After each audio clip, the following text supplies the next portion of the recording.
آئیے ایک منظر سوچتے ہیں۔ آپ ایک بہت با اثر شخص کے ڈرائیور ہیں۔ آدھی رات کا وقت ہے، آپ گاڑی چلا رہے ہیں اور پولیس آپ کو ایک ناکے پر روک لیتی ہے۔ ٹھیک۔ آپ کے برابر والی مسافر سیٹ پر آپ کے مالک کی ایک جدید SMG رائفل پڑی ہے اور لائسنس آپ کے پاس نہیں ہے۔ یہ تو ایک مشکل صورتحال ہے۔ بالکل۔ اس لمحے آپ کیا سوچیں گے؟ کیا آپ ایک مجرم ہیں؟ آج ہم بالکل اسی طرح کے ایک حقیقی اور بہت دلچسپ قانونی معاملے کی گہرائی میں اترنے والے ہیں۔ جی، آج ہمارے سامنے جو مواد ہے وہ 2005 کا سندھ ہائی کورٹ کا ایک فیصلہ ہے۔ یہ نذیر احمد بنام ریاست کے نام سے جانا جاتا ہے۔ اچھا۔ اور یہ فیصلہ ایک ایسے سوال کا جواب دیتا ہے جو بظاہر تو بہت سادہ لگتا ہے، لیکن قانونی طور پر کافی پیچیدہ ہے۔ یعنی کسی دوسرے شخص کا لائسنس یافتہ ہتھیار اپنے پاس رکھنا کب اور کن حالاتوں میں جرم بن جاتا ہے۔ تو آئیے اس کیس کی تہوں کو کھولتے ہیں۔ ہم یہ سمجھنے کی کوشش کریں گے کہ قانون قبضے یا پوزیشن کی تشریح کیسے کرتا ہے، خاص طور پر جب ایک ملازم اپنے مالک کا ہتھیار لے کر سفر کر رہا ہو۔ اس کہانی میں قانونی باریکیاں بھی ہیں، سیاسی داؤ پیچ بھی ہیں اور ہماری اعلیٰ عدلیہ کے وہ فیصلے بھی جو آج بھی قانون کی سمت متعین کرتے ہیں۔ تو آئیے اس کہانی کا آغاز کرتے ہیں کہ اصل میں ہوا کیا تھا۔ تاریخ ہے 17 اگست 2004۔ جگہ ہے میر پور خاص، سندھ۔ جی، اور پولیس نے ایک معمولی کی ناکہ بندی کر رکھی ہے۔ بالکل۔ رات کا تقریباً 1 بجا تھا جب پولیس نے ایک ڈبل کیبن ٹویوٹا پک اپ کو رکنے کا اشارہ کیا۔ گاڑی نذیر احمد نامی ایک شخص چلا رہا تھا اور پچھلی سیٹ پر 2 مزید افراد بیٹھے تھے۔ یعنی سب کچھ معمول کے مطابق لگ رہا تھا۔ بالکل، لیکن پھر ایک پولیس اہلکار کی نظر گاڑی کے اندر پڑی۔ اور وہاں کیا تھا؟ کوئی عام پستول تو نہیں تھا؟ نہیں، کوئی عام پستول نہیں تھا۔ فرنٹ سیٹ پر ایک پوری SMG MP5 رائفل رکھی ہوئی تھی۔ اوہ! جی، اور اس میں 25 زندہ کارتوسوں سے بھری میگزین بھی لگی ہوئی تھی۔ یہ تو بہت سنگین معاملہ ہے کیونکہ MP5 ایک فوجی طرز کا ہتھیار ہے۔ بالکل۔ تو پولیس نے فوراً ڈرائیور نذیر احمد سے پوچھا کہ بھائی اس ہتھیار کا لائسنس کہاں ہے؟ اور اس نے کیا جواب دیا؟ نذیر احمد نے بڑے پرسکون انداز میں جواب دیا کہ یہ گاڑی اور یہ ہتھیار دونوں اس کے مالک منظور حسین وسان کے ہیں۔ منظور حسین وسان، جو اس وقت قومی اسمبلی کے رکن تھے، یعنی MNA۔ جی، اور اس نے یہ بھی بتایا کہ لائسنس اس وقت اس کے پاس موجود نہیں ہے۔ اچھا، تو ایک طرف ایک ڈرائیور ہے جس کے پاس ایک خطرناک ہتھیار ہے اور دوسری طرف وہ یہ دعویٰ کر رہا ہے کہ یہ ایک MNA کا ہے۔ پولیس کے لیے تو یہ ایک بہت پیچیدہ صورتحال بن گئی ہوگی۔ دیکھیں، پولیس نے تو قانون کے مطابق کارروائی کی۔ انہوں نے نذیر احمد کو آرمز آرڈیننس کی مشہور دفعہ 13D کے تحت گرفتار کر لیا، جس کا تعلق غیر قانونی اسلحہ رکھنے سے ہے۔ جی، اور ساتھ ہی انہوں نے گاڑی کو بھی قبضے میں لے لیا، اس شبہ پر کہ شاید یہ بھی چوری کی ہو۔ بظاہر تو یہ کیس سیدھا سیدھا لگ رہا تھا، ایک شخص، ایک غیر قانونی ہتھیار اور گرفتاری۔ لیکن پھر کہانی میں ایک غیر متوقع موڑ آتا ہے نا، جس سے سارا معاملہ ہی بدل جاتا ہے۔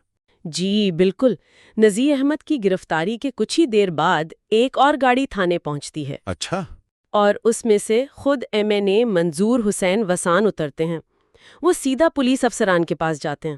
یہ تو بہت حیران کن بات ہے، یعنی جس شخص کا نام لیا گیا تھا وہ خود ہی تھانے پہنچ گیا۔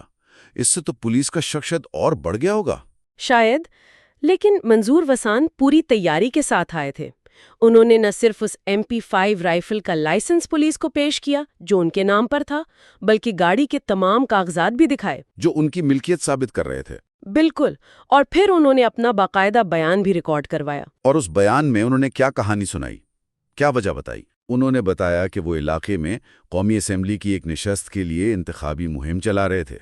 ان کی اپنی گاڑی کا ٹائر پنکچر ہو گیا تھا، جس کی وجہ سے وہ اور ان کے ساتھی پیچھے رہ گئے۔ اچھا۔ تو انہوں نے اپنے ڈرائیور نذیر احمد کو اس دوسری گاڑی میں آگے بھیج دیا تھا تاکہ وہ اگلے پڑاؤ پر انتظامات دیکھ سکے۔ یعنی یہ سب کچھ ان کی ہدایت پر ہو رہا تھا۔ اچھا، تو یہاں پر ڈرائیور پکڑا گیا، رائفل بھی مل گئی اور مالک بھی آ گیا۔ بظاہر تو یہ کیس سیدھا سیدھا لگتا ہے۔ پھر وکیل نے ایسی کون سی قانونی دلیل نکالی جس سے وہ اپنے موکل کو بچانے کی کوشش کر رہے تھے؟ یہیں سے یہ کیس قانونی طور پر دلچسپ ہوتا ہے۔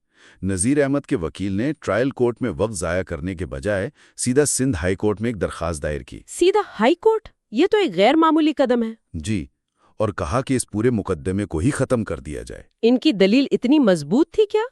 ان کی دلیل بہت بنیادی اور بہت طاقتور تھی۔ وکیل نے کہا کہ چلیں ایک لمحے کے لیے استغاثہ کی پوری کہانی کو سچ مان لیتے ہیں۔ ٹھیک ہے۔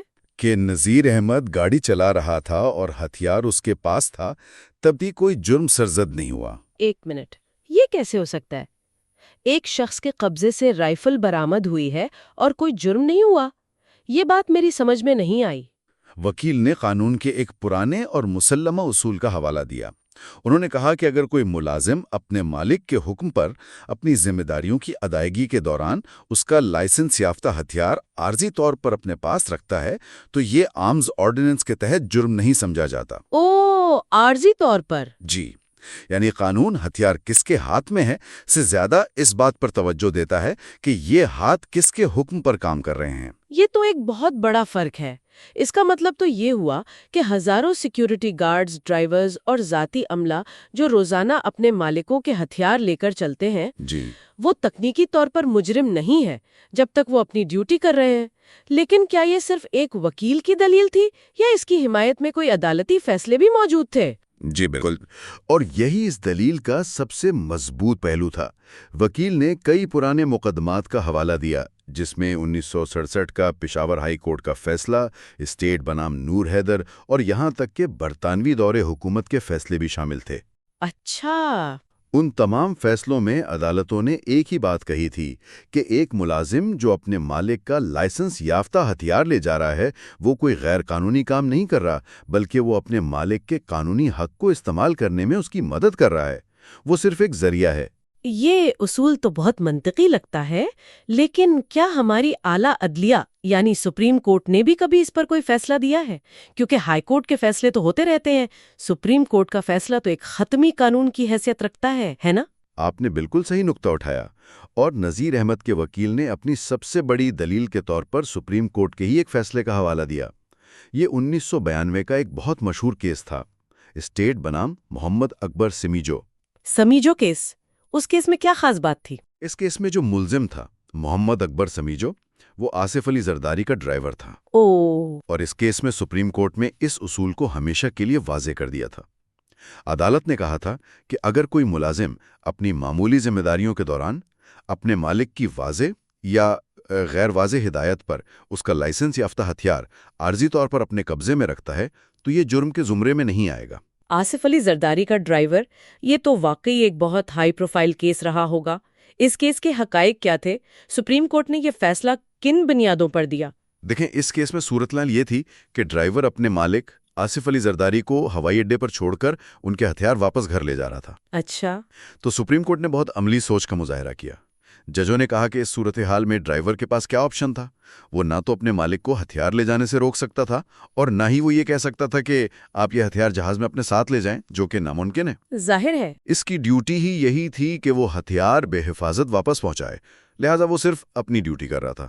یہ تو بہت واضح دلیل ہے، لیکن عدالت نے اس اصول کے غلط استعمال کو روکنے کے لیے کوئی حد مقرر کی ہوگی؟ مطلب ایسا تو نہیں ہو سکتا کہ کوئی بھی ملازم مالک کا ہتھیار لے کر گھومتا پھرے اور کہے کہ میں تو ڈیوٹی پر ہوں؟ بالکل، سپریم کورٹ نے اس پر بھی بات کی۔ انہوں نے واضح کیا کہ اگر کوئی ملازم بغیر کسی معقول وجہ کے، یعنی وداؤٹ اینی ریزنیبل ایکسکیوز، اپنے مالک کا ہتھیار اپنے پاس رکھتا ہے تو وہ مجرم ٹھہرایا جا سکتا ہے، اچھا، چاہے اس کا قبضہ عارضی ہی کیوں نہ ہو۔ اس کا مطلب یہ ہے کہ نیت اور حالات بہت اہم ہے۔ اگر ڈرائیور مالک کو چھوڑ کر ہتھیار لے کر اپنے دوستوں کو دکھانے چلا جاتا تو وہ ایک مجرم ہوتا، لیکن اگر وہ سیدھا گھر جا رہا تھا تو وہ اپنی ڈیوٹی کر رہا تھا۔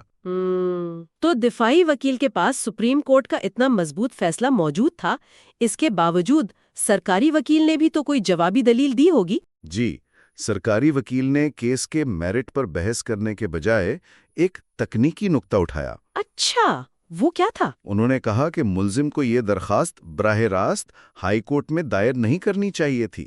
قانون کے مطابق اسے پہلے نچلی عدالت یعنی ٹرائل کورٹ سے رجوع کرنا چاہیے تھا۔ یہ ایک معیاری قانونی طریقہ کار ہے۔ تو وہ یہ کہہ رہے تھے کہ آپ غلط دروازے پر آ گئے ہیں، پہلے نیچے سے ہو کر آئیں۔ اس پر دفاعی وکیل نے کیا کہا؟ دفاعی وکیل نے جواب دیا کہ یہ کوئی عام کیس نہیں ہے بلکہ ایک غیر معمولی نوعیت کا استثنائی کیس ہے۔ استثنائی کیس؟ جی، اور اس کی وجہ قانونی نہیں بلکہ سیاسی ہے۔ سیاسی؟ اچھا، تو اب اس کہانی میں سیاست بھی شامل ہو گئی، یہ کیسے؟ وکیل نے عدالت کے سامنے کھل کر الزام لگایا کہ یہ پوری کارروائی پولیس نے بدنیتی یعنی مالا فائڈ کی بنیاد پر کی ہے۔ ان کے مطابق اصل نشانہ ڈرائیور نذیر احمد نہیں بلکہ اس کا مالک MNA منظور حسین وسان تھا۔ چونکہ منظور وسان کا تعلق ایک اپوزیشن جماعت پاکستان پیپلز پارٹی سے تھا اور وہ اس وقت کی حکمران جماعت مسلم لیگ کا کے امیدوار کے خلاف انتخابی مہم چلا رہے تھے، اس لیے انہیں ہراساں کرنے اور ان کی مہم کو متاثر کرنے کے لیے یہ کارروائی کی گئی۔ تو اب بات سمجھ میں آئی۔ دفاع کا موقف یہ تھا کہ یہ قانون کے نفاذ کا معاملہ نہیں بلکہ سیاسی انتقام کا کیس ہے۔ یہ تو بہت سنگین الزام ہے۔ کیا عدالت نے اس سیاسی دلیل کو سنا؟ جی، عدالت نے اس پر سنجیدگی سے غور کیا۔ دفاعی وکیل نے کہا کہ جب ریاست کے ادارے جیسے کہ پولیس قانون کو انصاف کے لیے نہیں بلکہ سیاسی مخالفین کو دبانے کے لیے استعمال کریں تو یہ ایک استثنائی صورتحال بن جاتی ہے۔ اور ایسی صورتحال میں؟ ایسے میں انصاف کے تقاضے پورے کرنے کے لیے براہ راست ہائی کورٹ سے رجوع کرنا نہ صرف جائز ہے بلکہ ضروری بھی ہے۔ عدالت نے اس دلیل سے اتفاق کیا اور کہا کہ اگرچہ عام حالات میں نچلی عدالت میں ہی جانا چاہیے لیکن ایسے غیر معمولی کیسز میں ہائی کورٹ اپنے خصوصی اختیارات استعمال کر سکتی ہے۔ تو اب تمام دلائل عدالت کے سامنے تھے۔ ایک طرف سپریم کورٹ کا واضح فیصلہ، دوسری طرف سیاسی بدنیتی کا الزام اور تیسری طرف استغاثہ کی کمزور ٹیکنیکل دلیل۔ ان سب کو سامنے رکھتے ہوئے سندھ ہائی کورٹ آخر کس نتیجے پر پہنچی؟